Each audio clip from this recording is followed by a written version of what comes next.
like, let them cry.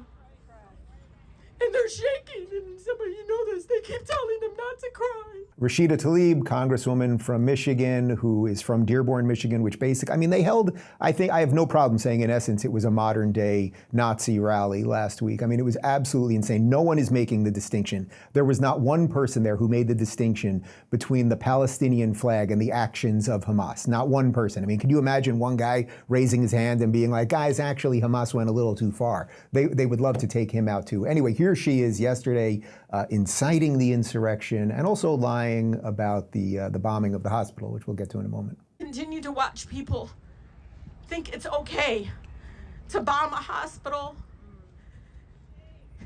where children.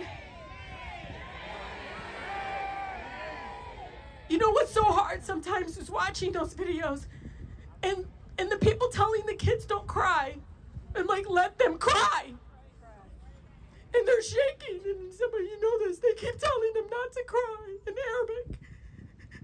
They can cry, I can cry, we all can cry. If we're not crying, something is wrong. And so I'm telling you right now, President Biden, not all America's with you on this one. And you need to wake up and understand that. We are literally watching people commit genocide.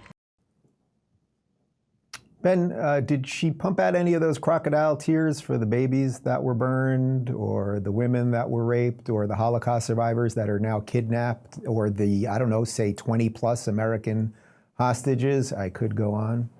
By the way, she doesn't even pump out those tears for Palestinian civilians who are killed. The reason that you know this is because she's still telling the lie that Israel bombed the hospital. So, for example, it's kind of an obvious point, but one that is pretty amazing when you think about it. So, for a hot second, Hamas puts out propaganda that Israel has bombed a hospital, killing 500 people in the Gaza Strip.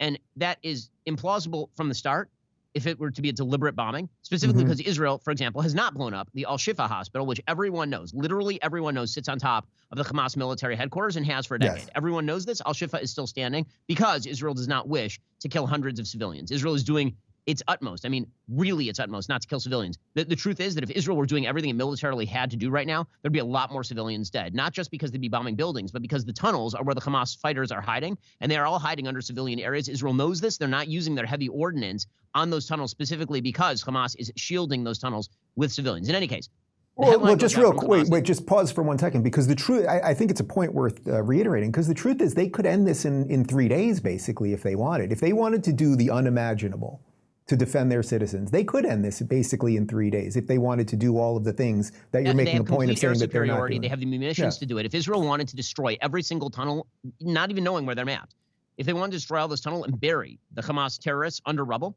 they could do that. It would take an awful lot of civilian casualties, which is why they're not doing it, and also why Hamas is hiding civilians atop their tunnels. That's literally the reason. Hamas is, by its own behaviors, admitting that Israel seeks to avoid civilian casualties. That's why they put the civilians there. If they thought that Israel was just out to kill civilians, it wouldn't matter where the civilians are. They'd be trying to save their own civilians by separating their military fighters from the civilians. They're doing the opposite. So the news goes out that Israel has supposedly done an airstrike on a hospital and 500 are dead. It goes out within like 5 minutes. They've got the dead counted. Never mind that Israel is still 2 weeks later trying to figure out precisely how many people are dead in the October 7th massacres.